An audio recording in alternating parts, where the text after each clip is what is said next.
Yeah. I like my car, I can hold it.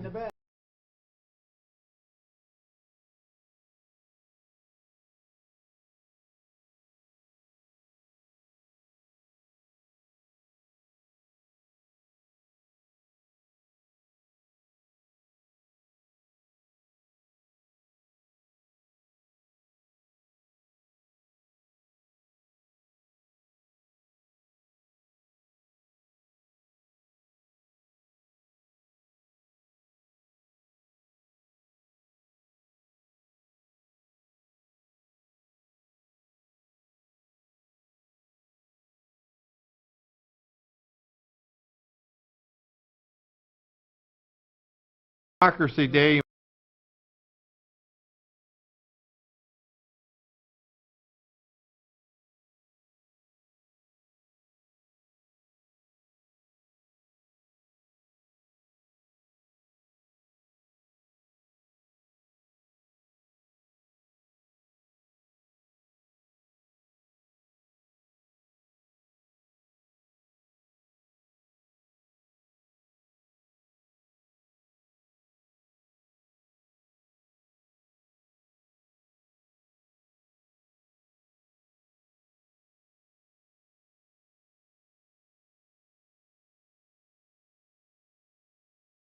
As a former teacher, what do you think about we could rescind it at any time. Guess what? Good evening, it's 5:50. We have a public hearing scheduled. Would the clerk please read the roll? Mr. Amrine? Here. Mr. De Leon? Here. Mr. Ferrara? Here. Mr. Kuhar? Here. Ms. Rosenberg? Here. Ms. Schaefer-Bish? Mr. Sidoti? Here. Mr. Turner? Ms. Wallach? Appears we have enough for quorum. We have a quorum. I understand, Tom, you're going to speak on the public hearing? Yes.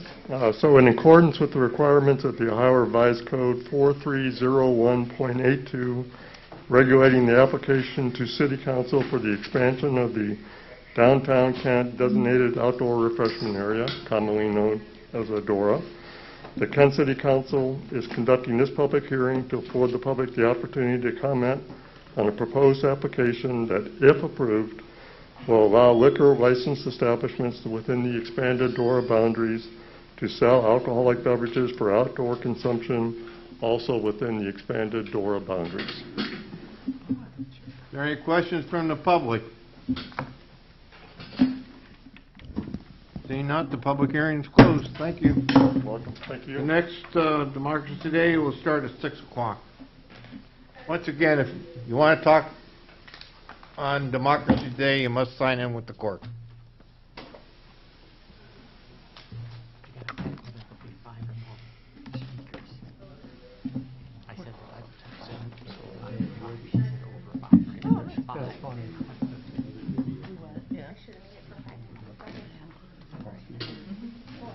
Jerry, I should have told us, did you go to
On Democracy Day, you must sign in with the clerk to be notified.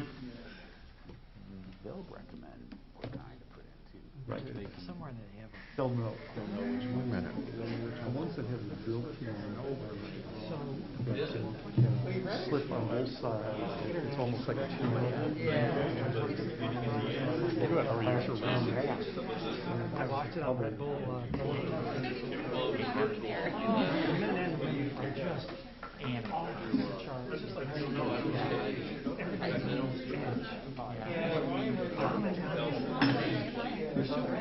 I know.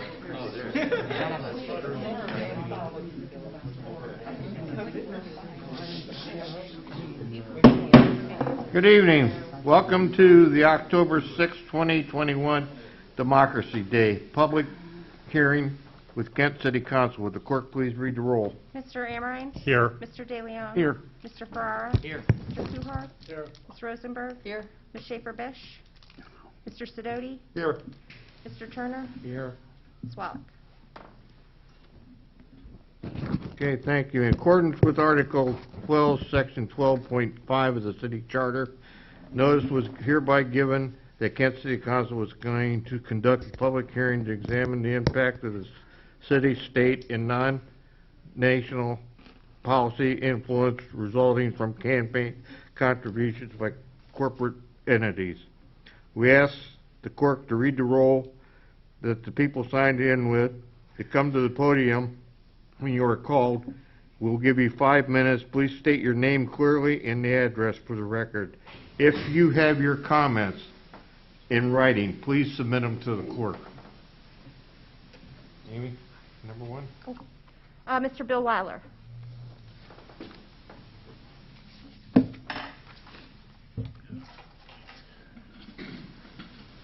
I'm going to slip this down so you can hear me, understand me rather. Greg Coleridge has authored A Brief History of Democracy, and he's challenging us today with our freedoms. It is entitled Citizens Over Corporations, We the People. Greg is over here and has spoken before, and he will be today. Here are some of the important points and conclusions he's drawn that impact us today. The Move to Amend movement has been on its national course since the mid-1990s, after a meeting of 25 Ohioans came together in the Columbus area to participate in a workshop entitled Remaking Corporations, Rethinking Democracy. These environmental, labor, peace, and justice activists were drawn to the gathering because each was struggling against or concerned about repeated corporate assaults upon their communities in particular and upon democracy in general. Move to Amend is a nonpartisan grassroots organization that seeks to blunt corporate power by amending the U.S. Constitution to end corporate personhood and state that money is not speech.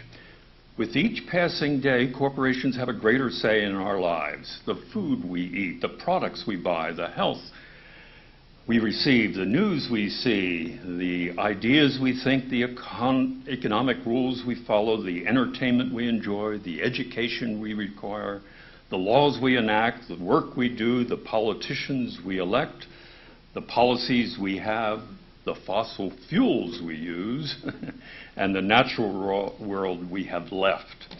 The more we know about the origins of today's corporate rule and about corporations' persistent insurgencies against democracy, the more easily we can reorient our civic organizations to undo what corporations have done to our minds, constitutions, laws, culture, environment, and governance. Resolutions calling for a constitutional amendment, public hearings, charter amendments, and city ordinances are declaring that money is not speech and corporations are not entitled to constitutional rights. Most recently, to join the fight in Ohio are Toledo and Painesville, 26 cities in total, mostly in Northeast Ohio, enacted Democracy Day. So what is the focus of House Joint Resolution 48? That's the big one. the We the People resolution. It has been supported by increasing numbers of legislators in our Congress. The total now is 77 congressional representatives, including Tim Ryan. Ryan's name has gained considerable attention, as you know, as our representative in the House over the past several months, since he has declared his candidacy for a run for Rob Portman's seat in the Senate. So it's important to know where he stands, especially with the move to amendment national movement. I was fortunate to have had a chance to talk to Ryan's chief of staff, Ron Grimes, in Washington, D.C., since I was invited by Greg, who is the Move to Amend's National Outreach Director. He listened to the reasons why House Joint Resolution 48 is crucial for democracy to survive, rather than the corporatocracy we are controlled by in so many ways. So Ryan continues his support of House Joint Resolution 48. Another issue that is critical is House Resolution number 1, the For the People Act. At his website is the March 2021 press release. Congressman Tim Ryan notes to strengthen American democracy. Provisions of the bill include shining a light on dark money in politics by upgrading online political ad disclosure. You have a minute to wind it up. Requiring all organizations involved in the political activities to disclose their big donors, and reaffirming Congress's authority to regulate money in politics, pushing back on the Supreme Court's wrong-headed Citizens United decision. In short, I'm supporting Tim Ryan's candidacy for the Senate because of his support for 48. He seems serious about regulating corporations and their power, especially during elections. I hope you will join me. Okay. Can you give your written comment to the court for the record? Yes, I have it. Oh, you have it? Yeah, I have All right. this. Who's next? Ms. Debbie Barber. Name and address for the record, and we'll give you 5 minutes to... Good evening. I'm Debbie Barber, 7531 Diagonal Road. I'm here to represent the Kent League of Women Voters. The National League of Women Voters is the umbrella organization for the state leagues, which are the parent organizations for our local leagues. Each of these levels has statements of their positions on various aspects of democracy. The positions are determined by extensive and in-depth study and consensus. I will share with you tonight the League's position on money in politics, which was adopted by the National Board April 2016. The League believes that elections should be about the voters, not big money interests. It is time to limit super PACs and secret donors to protect representative democracy. This matters because reducing the influence of big money in our politics makes our elections fairer. Voters have the right to know who are the political candidates, how much money they are raising, and how that money is being spent. Our elections should be free from corruption and undue influence, and should work so that everyday Americans can run for office, even if they aren't well connected to wealthy special interests. We fight to reform money in politics in Congress, with state legislatures, with the executive branch, and where appropriate, the courts. We are deeply committed to reforming our nation's campaign finance system to ensure the public's right to know, combat corruption and undue influence, and enable candidates to compete more equitably in public office and allow maximum citizen participation in the political process. Every American has the right to know who is paying for online political ads, whether it's organizations with ties to foreign governments or wealthy special interests at home. The League of Women Voters of the United States believes that the methods of financing political campaigns should enhance political equality for all citizens, ensure maximum participation by citizens in the political process, protect representative democracy from being distorted by big spending in election campaigns, provide voters sufficient information about candidates and campaign issues to make informed choices, ensure transparency and the public's right to know who is using the money to influence elections, enable candidates to compete equitably for public office, ensure that candidates have sufficient funds to communicate their messages to the public, and combat corruption and undue influence in government.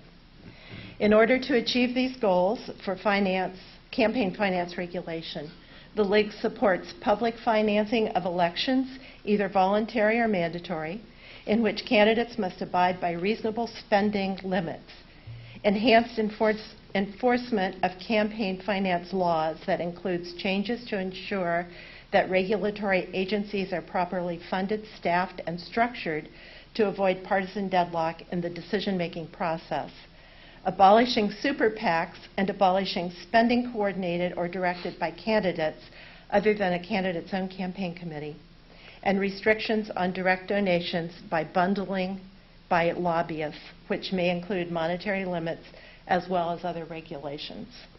Until full public financing of elections is enacted, limits on election spending are needed in order to meet the League's goals for protecting democratic processes.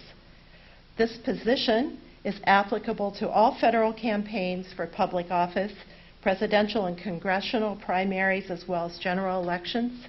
It also may be applied to state and local campaigns. Thank you. Okay, did you give your comments to court? Okay. Next. Mr. Greg Coleridge. Please give your name and address for the record. Thank you.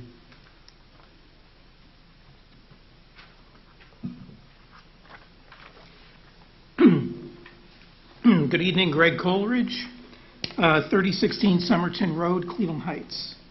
I'm the Outreach Director at Move to Amend. Corporations are not people and money is not speech are the two constitutional doctrines at root of the Kent ballot initiative passed by voters in 2015. The same is true of the 704 other communities, 7 states, and over 600 organizations that have taken formal positions supporting the Move to Amend initiative, in addition to the 480,000 individuals who signed a petition. The We the People Amendment, H.J.R. 48, which would abolish both of these bizarre doctrines, is more than simply overturning Citizens United and more than simply ending money as free speech. It includes ending all forms of never intended corporate constitutional rights. Without abolishing all corporate constitutional rights, not simply political free speech rights, this is what could happen. For examples. 1. Efforts by Kent City Council or residents to, say, require a lawn care company to require the disclosure of specific toxic chemicals used on city or private properties could be challenged in court as a violation of that corporation's First Amendment right not to speak. 2. Efforts by Kent City Council or residents, either directly or indirectly, to require city inspection of a corporation to protect workers or the environment could be challenged in court as a violation of that corporation's Fourth Amendment privacy rights. 3. Efforts by Kent City Council or residents to protect homeowners from a company digging or drilling under private homes could be challenged in court as a violation of that corporation's Fifth Amendment takings rights to lost future profits. And 4. Efforts by Kent City Council or residents to provide preferential treatment to locally owned businesses over chain stores that send profits outside the community could be challenged in court as a violation of that corporation's 14th Amendment, equal protection rights. By the way, the 14th Amendment was intended solely to protect freed slaves. These examples, and they've all actually happened somewhere at some time in this country, of corporate hijacking of constitutional amendments intended exclusively for human beings doesn't include the scores of times corporate entities have abused the Constitution's Commerce Clause to support corporate interests over the police powers of communities to protect the health, safety, and welfare of residents. To reiterate, the We the People Amendment is more than simply overturning Citizens United and more than simply ending money as free speech. It includes ending all forms of corporate constitutional rights. As City of Kent elected officials, you need to protect residents in the community by asserting your local right to decide and to educate and advocate for abolishing the corporate hijacking of constitutional amendments. This includes reaching out to your peers in other communities and national organizations representing the interests of cities, mayors, and councilpersons. I respectfully offer. We're here to help. In closing, just to sort of give you a sense. I'm from Akron originally, and my dad built an addition to our house, pretty much all by himself. He said when doing so, it was essential to when planning each task, to make sure the tools, material, time, and energy were proportionate in scale to what was needed. Pouring 3 inches of concrete base when 6 was required, using 2 by 2 inch lumber when 2 by 8s were needed, and pounding 1 inch nails when 2 inch nails were called for may look like a job well done. But if the thickness, width, and length of materials didn't match the needed scale and proportion, our house would eventually crack, if not crumble.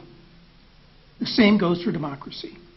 Believing we can create authentic democracy by simply or solely electing better representatives, with all due respect, passing the For the People Act, which you heard about before, H.R. 1, or having better regulations of political campaign spending or corporate harms, as important as all of that is, nevertheless, is equivalent to insufficient thickness, width, or length in building materials.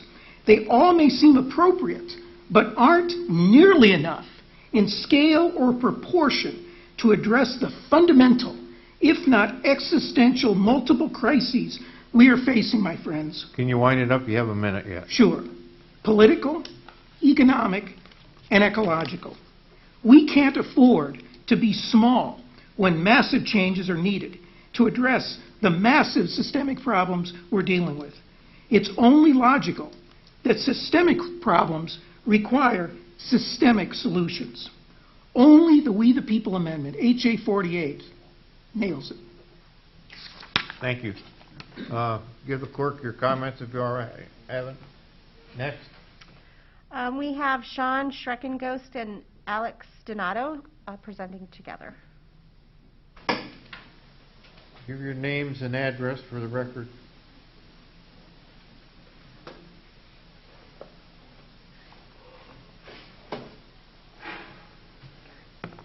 Okay. Alex D. Donato, 330 Lincoln Avenue, Cuyahoga Falls. Hello, everyone. Although much of the discussion tonight will be focused on the way unregulated corporate contributions influence political campaigns, we wish to bring our unique perspective as students at Kent State University to highlight how the effects of corporate personhood can also infiltrate the realm of public health. Over the past century, our government has granted corporations certain constitutional rights that were meant to protect the American people. The Citizens United case in 2010, which enabled corporations and other organizations to spend unlimited funds on elections, was one of the most important on the corporate personhood timeline. This decision laid the foundation for future cases like Burwell versus Hobby Lobby, which went even further than corporate rights regarding campaign contributions. Hobby Lobby cited the Citizens United case in their fight for First Amendment rights as a corporation, specifically religious freedom, to restrict access to effective contraceptive methods. This is indicative of a country, we're reading off of an iPad, in which paid maternity leave is not guaranteed because of the cost to employers. Policies like these jeopardize not only women, but the well-being of the most vulnerable, infants, in ways that could impact their health for the rest of their lives. Despite this, the Supreme Court decided that corporations are in fact people who have the right to religious freedom within the language of the Religious Freedom Restoration Act of 1993. This was the first case in American history to apply the Free Exercise Clause to for-profit corporations. My name is Sean Schreckengost, 250 South River Street, Kent, Ohio. However, this is not just a national issue. We have seen the dangerous implications of corporate personhoods on public health and safety firsthand. We have seen it in the way our state legislators have limited the ability of local health departments to protect the well-beings of the people in the community the legislators are elected to serve, and in many cases have greater incentives to protect the interests of business owners. While we all want local businesses and thriving communities, it is concerning that the public health experts who are here to look out for the lives and well-beings of our communities have reduced protective measures. This also shifts much of the decision-making to people like you, our City Council, who already have a broad range of policy issues to consider. Because of this, you may not be able or willing to prioritize the health of Kent's citizens in the same way a public health professional is trained to do. For example, on June 2nd, City Council repealed ordinances 2020-97 and 2020-62. This effectively ended a citywide mask mandate and also ended the ban of gatherings of more than 10 non-household members. In the later months, we would see a significant rise in spread of COVID-19 cases in Portage County. With this has strained local hospitals and has greatly impacted lower income citizens, those who you need to advocate for the most. Yet simple and effective protective measures like mask mandates and gathering limits have not been reinstated, while KSU Homecoming, Oktoberfest, and Main Street Dora all remain. This is a prime example of how the national movement to give corporations the rights of individuals has infiltrated our society and changed the scope of who our representatives are serving. With this, we ask you to tip back the scales in favor of prioritizing the rights and health of people in our community. Thank you. Okay, if you could give the comments to the clerk if you already haven't. Next, Amy. Oh, absolutely.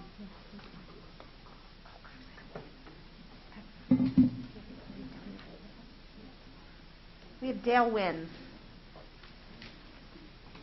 Please give your address and your name for the record. My name is Dale Wins, 1061 Hudson Road. I'm here to save the city thousands of dollars. The tree trimming in this city is atrocious. You look at these trees that were trimmed, and if you had that in your yard, you would take it out. That's disgusting. Why you think you need to plant trees under power lines, I've never figured that one out. This was planted under a power line, and look at it. Point of order, are you talking on democracy, Dan? Or just a... I'm just talking on the city of Kent. This is a public hearing, sir. I'm sorry. Well... Wait a minute. Oh, should we let him We go? have, Or? he can come on the 20th. That's up to you. You can't do it. All right, we'll let you go. But just basically it's a hearing for democracy, Dave. Well, okay, whatever. Well, like I said, save thousands of dollars and quit doing this. Take the trees down. Don't replant them under power lines. It's insanity. You could save tens of thousands of dollars. If you look at some of these pictures, some of these are just accidents waiting to happen. It's atrocious. So All right. Thank you. Sorry about that. Amy, next. Andrew Rowe. Please give your name and address for the record, and we'll give you 5 minutes. Hello, my name is Andrew Rome, 2063 Conwell Road in Stowe. And I work and play in Kent, even though I live elsewhere. I choose to be in this city because I love it, and I'm grateful to speak today. Thank you to Bill Weiland for his advocacy and the Kent City Council for the opportunity. I manage the Haymaker Farmers Market in Kent, and through that job I have a privileged view of our local food system. I get to visit and talk with our local farmers, and I work daily to support 50 local businesses who bring their products to market to feed our community.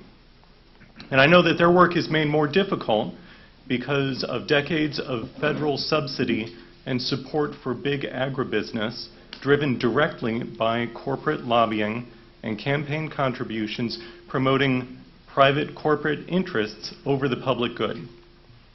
Ever since the 1973 revision of agricultural subsidies, which mostly support the largest farms, we've had a federal incentive to consolidate and grow more and more monocrops of corn and soy, which feed our nation with processed junk food rather than the healthy food our communities deserve, and they siphon profits away from communities like Kent. Fruit and vegetable farmers have limited federal support as specialty growers, and the family farm is treated like a relic rather than the foundation of our rural communities. We've been in a pandemic for over 20 years, with a broken food system that pushes unhealthy, cheap foods, leading to increased rates of obesity, heart disease, and diabetes. This is no accident and no collection of personal failings, but rather the consequence of a national food system designed for corporate profits rather than for people. Our COVID crisis exposes just how fragile the national food system can be, with shortages of products at the grocery store due to sickness, at a meat processing plant in Iowa, or a shortage of truck drivers, or slowdowns in global shipping. When we plan for the increased disruption of climate change, we see that we cannot rely on a corporate food system to feed our community. I'm not even suggesting that our local farmers deserve a level playing field, although they do. I'm saying that it is in Kent's best interest to grow our regional food system. These are national problems, but they require local advocacy and action. What can Kent do? Kent already supports the Haymaker Farmers Market by allowing us low-cost space downtown for the summer market for the past 30 years. Thank you. But we know that direct farmer-to-consumer sales account for a small proportion of food eaten in Kent.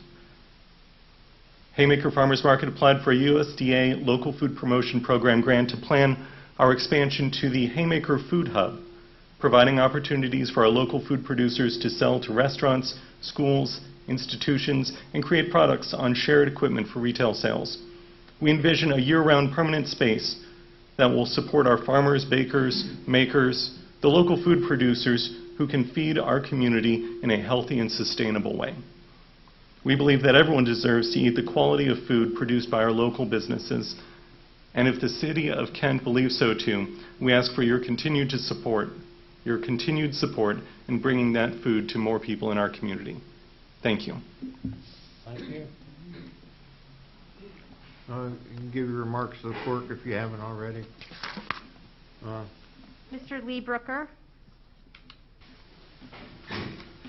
Give your name, your address, and you have 5 minutes. I'm Lee Brooker, 814 Hudson Road in Kent. I want to invite and encourage people to join people next week from October 11th to the 15th for the largest civil disobedience action in decades in Washington, D.C., demanding that President Biden, 1, stop approving fossil fuel projects and speed the end of the fossil fuel era, 2, declare a national climate emergency and launch a just renewable energy revolution. The upcoming Global Climate Summit in Scotland in November is the last best chance for the U.S. government to reverse course and create a sustainable energy future. The Week of Action, sponsored by #BuildBackFossilFree, is led by indigenous, brown, black, and low-income communities living on the front lines of the growing climate crisis. However, the growing reality is that we are now all impacted. Ecological destruction by fossil fuel corporations from mining, drilling, dumping, and burning fossil fuels is due in large part to pro-corporate laws and regulations that would not exist without corporate constitutional rights. Therefore, this effort is directly related to our effort to pass the We the People Amendment, House Joint Resolution 48. You can learn more about this action at peopleversusfossilfuels.org, People versus Fossil Fuels. You can come to D.C. and join the actions anytime between October 11th through the 15th. And if you can't personally come to D.C., forward the information from that People versus Fossil Fuels to others you know who live in the D.C. area, encouraging their participation. Post this information on social media. Someone you know may be able to attend, or someone they know. Nonviolent civil disobedience is uniquely effective at focusing attention on a problem, inspiring others to take action, and forcing decision makers to respond to our demands. When sustained over multiple days, the impact is even greater. This is a climate emergency. Actions need to be proportionate in scale to the scale of the problems we're facing. Thank you. Thank you. Leave your comments with the clerk if you haven't already done it. Further, Amy? There's no one else signed in. There's nobody else? I don't know if there are others in the audience. All right. I mean, on your behalf, the clerk will send the letters out as we have in the past. And the tally of the letters that came back to us was answers last year was 0. No, we did get one. Remember? That was year before last. Oh. Last year there was none. So We're bearing with you, and we're trying to do our best for you. So, with that, the public hearing is closed.